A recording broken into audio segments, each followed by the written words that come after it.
Hello, everyone. We have here Mikael Francisco, the author of Science Scramble and Istoryang Siyentipiko. So, welcome to this interview, Mikael. I'm glad that you are here. Yeah, thanks for having me, and hi, good day to you. Okay. All right. So let's begin. Yeah. My first question for you is that can you tell me what were your books all about? All right, so both of our books, published under Ukiyoto, were are focused on science, specifically with a Filipino twist. So the first one, Istoryang Siyentipiko, features I think 26 Filipino scientists. These articles were first published on the flipscience.ph website, and they by different authors, but they were all edited by me, and so we compiled them into a single book with the intent of getting those stories out to as many people as possible. All right. And the second book, Science Scramble, it's a collection of science stories, facts, trivia, mysteries, some funny anecdotes that are related to science. And I think there are more than 200 of those in the book. And our goal there is to just spread the science love. Basically, anyone who appreciates science trivia or maybe grew up reading science trivia books or watching those science quiz shows on TV would really appreciate and enjoy our book. Wow. Okay. That's really nice that you have thought of doing that, especially those like compiling everything and writing all those things. So, Mikael, what pushed you to really write and compile those books? So actually, the mission or the main idea behind putting out those books is the same mission that we had when my co-founder and I, Miss Hannah Abelio, now my wife, we first founded flipscience.ph in 2017, and the mission has always been the same. It's to spread knowledge, awareness, and appreciation of science in the Philippines. We've always wondered, there are a lot of great things about Filipino scientists. There are a lot of great things to discover and learn about science in general, but we don't really, or at least at the time, we didn't really get to see a lot of that on social media, or we didn't really get to hear a lot of people talking about science here in the Philippines. I think the landscape has changed quite a bit over the last 3 years, but when we were starting out, it was just us and a few people who were really dedicated to communicating science here in the Philippines. So yeah, we co-founded Flip Science in 2017, and then this opportunity came to us just last year to uh, compile our work and put it out as in book form because people love books. I mean, what can I say? We're all, it's one thing to read this stuff online, to just access them on social media or visit our favorite websites and look at them, but it's a totally different thing to have, these books in your hands, especially for younger readers, for like our children or our little nieces and nephews or little cousins who we want to get them into science, and we want to give them something to that they can hold and appreciate, and just appreciate the thrill of cracking open a book. Just and I know bibliophiles know what I'm talking about, that smell of opening that book and reading it from the pages, and having some books like those that are themed, or focusing on science, especially within the context of the Philippines. Okay, so you have founded the Flip Science PH, right, on Yes. 2017, and it has been running on about four years now, right? Yes. So that's really nice that you have really come up in that initiative to like introduce people the science itself, because I know there are some people that really do not like to have they did not have the opportunity to have that one in their lives, so that's one to be thankful to, of course. So yeah, thanks a lot for that. Now before 2017, before that year, did you already like see yourself becoming a writer? Yeah. Actually, my professional writing career started in 2011. I started out as a pop culture writer. I would write film reviews, book reviews, feature articles, just basically of the entertainment variety. But I've always been a big fan of science fiction and pop culture. So when in 2013, I was able to get the opportunity to write for a major Philippine online publication. I was a writer for the science section of that particular publication. But then a few years into that kind of work, I realized that there wasn't, well, actually my wife and I, we realized that there wasn't a dedicated like science news website yet that was uh, just focused on science and regularly maintained. And I kind of wanted the freedom to write more about the topics that I felt would resonate better with audiences, and the things that I'm really interested in. Like I would read about like this weird flower or this rare animal or this story of an accidental discovery, and I'm like, more people should get to know about this. And that's what pushed us to sort of like co-found establish flipscience.ph. And I really didn't, I always thought that writing was a thing that I wanted to do professionally, but I did not envision that I would be focused just solely on science, or that it would be eventually become my life's mission. But I'm glad that I came to that realization. I also, I think at some point all of us figured like, hey, I could write a book, or hey, I could publish a book. Like, very young, as a very young kids or anyone interested in reading, we'd be like, yeah, maybe someday I could put out a book by myself. But it's one thing to think about that, and another thing entirely to actually do it. So I wasn't actively gunning for eventually putting out a book. But when the opportunity came, like I said, I was like, okay, we have to grab this. And so here we are. Wow. So that's really like a inspiring story to tell, right? So thanks a lot for sharing that one, Mikael. And yes, throughout the years, by organizing Flip Science PH, so has there been any difficulties that you have encountered and experienced? Well, for starters, flipscience.ph is we don't make money out of it. I'm gonna be blunt. We don't make money out of it. It's a passion project. For 4 years, we've been keeping it running through our own pockets. So from site maintenance to the other writers that we have on board. No, we don't have a financer. We don't have a backer. So makes it a little more complicated to keep that running. But I don't know, because if you really want to do something, you'd find ways to keep doing it regardless of whatever shortcomings or challenges there are. And then there are, I think, in the field of communicating science, there will always be some hesitation or some resistance on the part of some people who are not completely convinced, or I wouldn't call them anti-science, maybe like hesitant to believe. I mean, you know what I'm talking about, whether it's about health or about the history of science discoveries, who invented what. There are a lot of science myths and misconceptions, or even those sort of health tips or warnings that we receive from well-meaning family members that may not be grounded in science. So that's a bit of a challenge too, because I love debunking these science myths and misconceptions, because I feel that that's really helpful if more people could know like the reality or the truth behind like fake health advice or something. But it's not always easy to sort of convince people that this is what's real, because if people have been holding on to a belief for a long time, it takes evidence and the right way of communicating to change their minds. So those are just some of the challenges. Okay, that's really thanks a lot for that and for sharing that also. Yes, I also agree with you on that one, especially on the religious side and all of that. But I just think that science can really find us a way to believe in something, especially there are lots of evidences and all. So have you encountered such people, Mikael, that really are offended when you try to correct them in a way that is not like that these and that are not real and all that?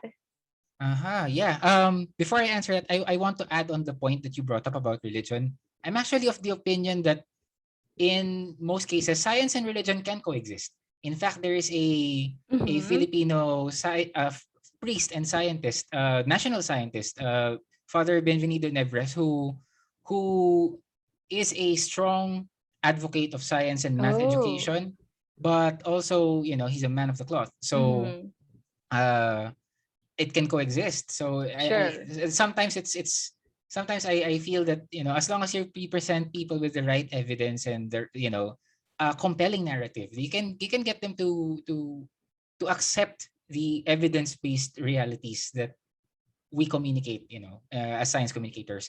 As for resistance, actually, I think the worst I've ever experienced was there was one person who tried he well, to his credit, he read only the headline of one of the articles I wrote. It was about invasive species, and that person was so upset because, well, the person did not read the entire article. He thought that I was trying to say that a certain species is bad, when I was just saying that that species is an example of an invasive species. Because the discussion about invasive species is not as simple as it sounds. Like, there are invasive species, invasive animal species are species that are not native to a certain area, and so when you introduce them into a specific environment, they tend to have detrimental or bad effects on the existing ecosystem, since you're introducing a new player in the ecosystem. So the balance sort of gets skewed. But in some cases, invasive species are able to adapt and integrate themselves into the environment such that they, over time, they kind of become part of the ecosystem too. So that's the case of the invasive species that I was writing about in that article. But the person who reacted negatively did not read the entire article and actually thought that I was advocating for the extermination of that species. So it came to a point when that person actually threatened me.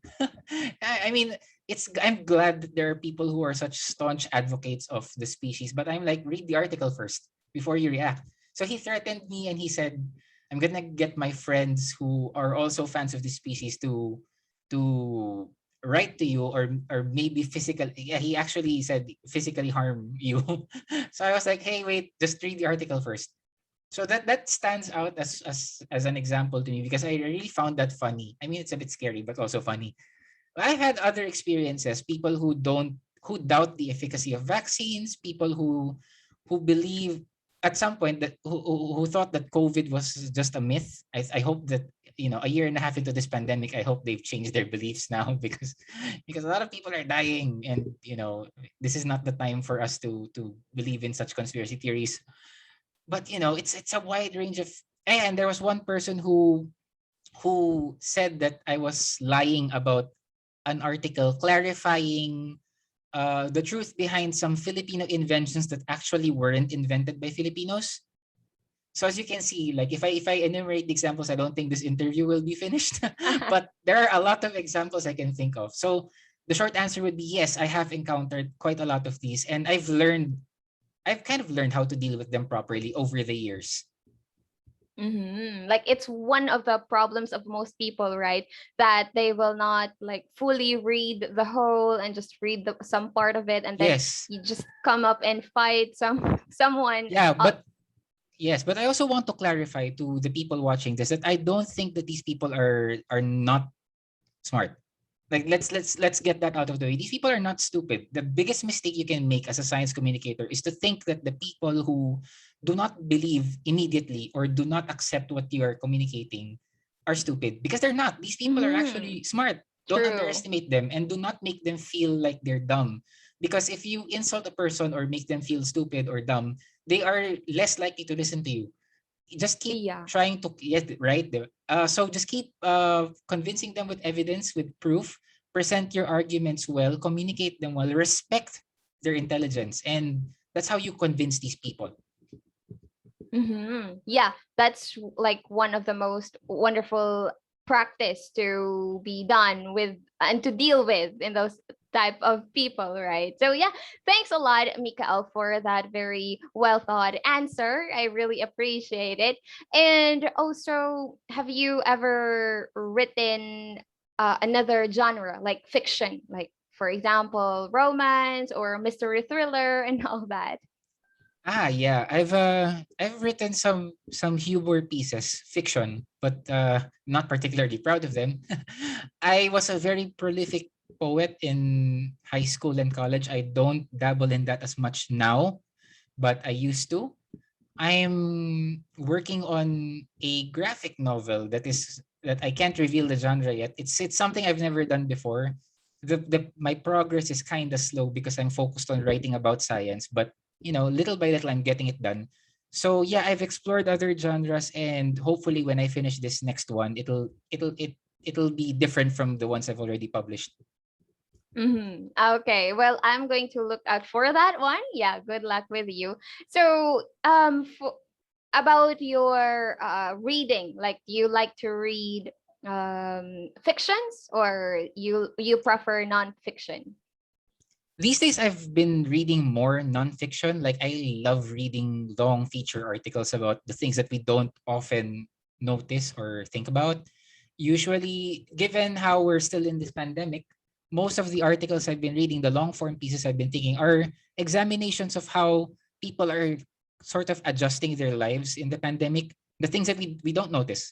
Um, but I also am a huge fan of, I've mentioned, science fiction and pop culture. I really like reading comic books. I think that the graphic novel medium or the comic book medium is an underappreciated art form in terms of communicating. Like when we think of comic books, due to the popularity of superhero films and whatnot, we think that those are, and it's understandable. We tend to think that superheroes are the only things that we can find in comic books, but actually comic books, comic strips can be a great tool for education. And I'm trying to, in some of my projects now, I'm trying to incorporate that science education, science communication into like this art form. Like for Wow. example, yes, I recently collaborated with some really talented Filipino creatives to come up with a series of comic strips that we just published a few months ago that clarified some questions about vaccine hesitancy. So we tried to promote vaccines, to answer some of those questions that people had in their minds that made them doubt the efficacy of vaccines, to get more people vaccinated. And so yeah, mostly, like I've said, nonfiction these days, but I do still enjoy fiction, especially comic books. All right, I see. So, when writing like nonfictions, how do you make them more interesting and engaging while still being informative? And yeah. I approach it from the perspective of someone who does not know, because I think this is my advantage as a journalist, as a writer, is that I acknowledge the limitations of what I know, and I also realize that there are a lot of things I don't know. So for some people, they may think that that's a disadvantage, but to me, that's an advantage because that means I know exactly what to ask. As an ordinary person who is not familiar with the many branches of science, like I have no science background. I actually don't even have a formal journalism background, but because I am inquisitive. I am curious. And as someone, like I said, who acknowledges the limitations of his knowledge, I know the things that I don't know. I know what I should ask. And I know that these are the things that people, readers, will be looking for in the pieces that I write. That is where I center my research, my data gathering. And I always write with a simple question in mind. So what? I always try to answer the so what, because you can talk about any topic. You can talk about the most interesting topic in the world, but if it's not clear to your audience why they should invest 5, 10, 15 minutes of their time, an hour of their time into your article or your book, they won't even read past the first sentence. So use simple language, make sure to keep it clear, like what the so what is, what the point is, what the benefit of the read what the benefit that the reader will get from reading the piece, the article, the book. And just remember that you're writing to, so that your audience, after reading the book, will feel a little smarter, will be a bit more knowledgeable about the topic, not to make you look like the expert. Wow, that's really wonderful that you are on a perspective that as someone that you do not know. And for example, what are the things that I mean, what are the difficulties that you have encountered while on the process of researching until writing up to the publishing stage? So the first is I don't know a lot of things. That's a challenge because I do my due diligence, I do my research, but understanding all of that stuff it takes time. And there are just days when nothing gets absorbed. Nothing registers. And especially when you're writing about science, it can be very difficult to understand certain like chemical processes or physics concepts that I'm not formally trained in. But I just read and reread. I try to find examples. I watch video explainers on YouTube so that I could get a better grasp. I talk to scientists. I talk to my scientist friends to get a better understanding, especially when it comes to matters of health, because I am really really careful when it comes to talking about health, about diseases, about health tips. I make sure to consult a doctor first before I write about any advice, because I don't wanna add to the confusion. I don't wanna write something that's wrong. I don't want someone to eventually follow that advice that I wrote, and instead of getting better, they get worse. I don't want that to happen. Another challenge is time, like especially when you're editing a book. Like some people think, okay, the content has been written, the articles are out there, so it must be easy to just put them together. Well, not exactly, because when you write articles, you're assuming that the person reading them just reads one article at a time. But when you're putting them together in a book, you have to edit it in a way that it's cohesive. It reads like an entire collection and not just some random, like you put everything in a bowl and just mixed it.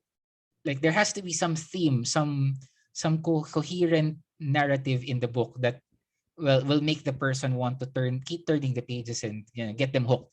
So finding the time to do that, finding the time to edit properly, and of course there's the smaller problem is attracting the audience, because um at least when we were starting out, communicating science was a bit of an uphill battle. Like not everyone, I mean, understandable. The headlines or the articles that get the most attention Mm-hmm. are the entertainment articles, the politics articles. But we talk about science. If you don't frame it correctly, like okay, there's a new species of frog. So what? Okay, climate change is getting worse. I mean, it's like, and some people would say it's always been getting worse ever since I Oh. was I was a little kid. It's been getting worse, and I'm 30 years old now, and it's still getting worse. So why should I pay attention to this now? So the challenge is finding novel ways to get people's attention without being misleading. So yeah, those are some of the challenges. All right. So yeah, thanks a lot, Mikael, for sharing that, for sharing your experience too as a writer. And now, what advice would you like to give to those aspiring writers, whether it's nonfiction or fiction, or aiming to become a published one like you? Read a lot, acknowledge your limitations, don't assume that you know everything, do your proper research, and most importantly, remember that you are writing for your audience, not for your own satisfaction. Wow, that's really deep. Okay, I would also take that one. Thank you very much. So, when you are not managing flipscience.ph and when you are not writing, so what do you like to do aside from those kind of things? Yeah, I like to draw and paint. Um, I also that's a bit hard to answer because I also write for leisure. so Ah, so I write for okay. work. So flip science is not. I don't make money out of flip science, but Mm-hmm. but I have a job that involves writing. I write for a few international websites. I write about science, mysteries, weird stuff, pop culture. So that's and I also do some copywriting, marketing work on the side because we have bills to pay. But yeah, as a hobby, I sometimes also write. I just write my random thoughts. I look at what's new, what's some of the latest issues, and I just kind of collect my thoughts. For me, it serves a twofold purpose. Not only does it keep me entertained, but it also keeps my skills a bit sharp. And yeah, like I said, I like drawing, I like painting, I like reading. Reading is Mm-hmm. definitely a hobby of mine.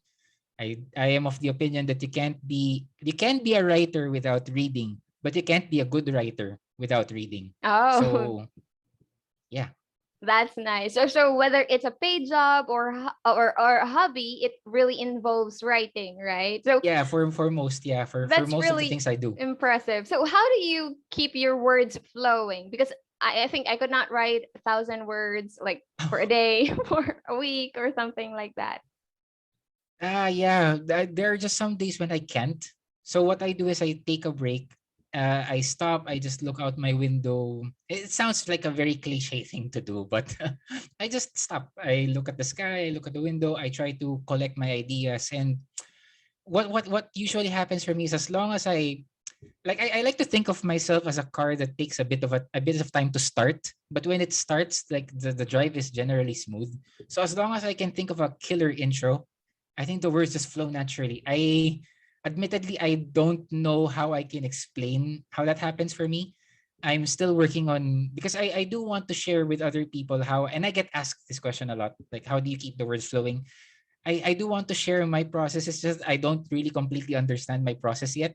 But it usually starts with me just stopping everything, just keeping my mind calm, just looking outside, just trying to empty.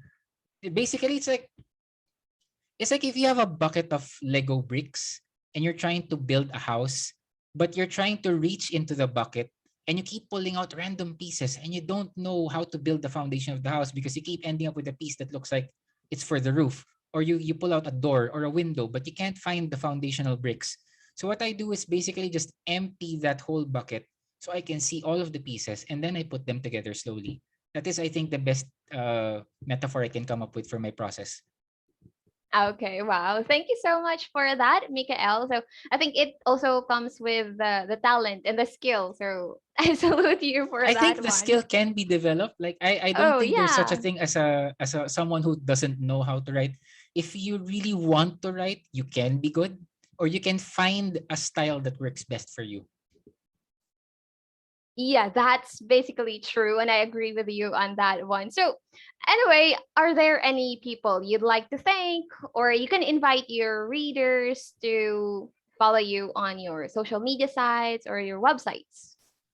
So yeah, definitely I want to acknowledge my wife. None of this would have been possible without her help, her encouragement. She does half of the work. She really does half of the work. So to my wife Hannah, thank you so much for supporting me and making this possible. To my former boss and mentor, Sir Timothy James T. Macali. He was my editor back then, the first person to trust me when it comes to science writing. So I'm really thankful that he gave me that shot. And to my other mentor, Sir Kenneth Hamandre, who teaches at the University of the Philippines. He was my communications professor back in college. And since then, we've had a very good friendship.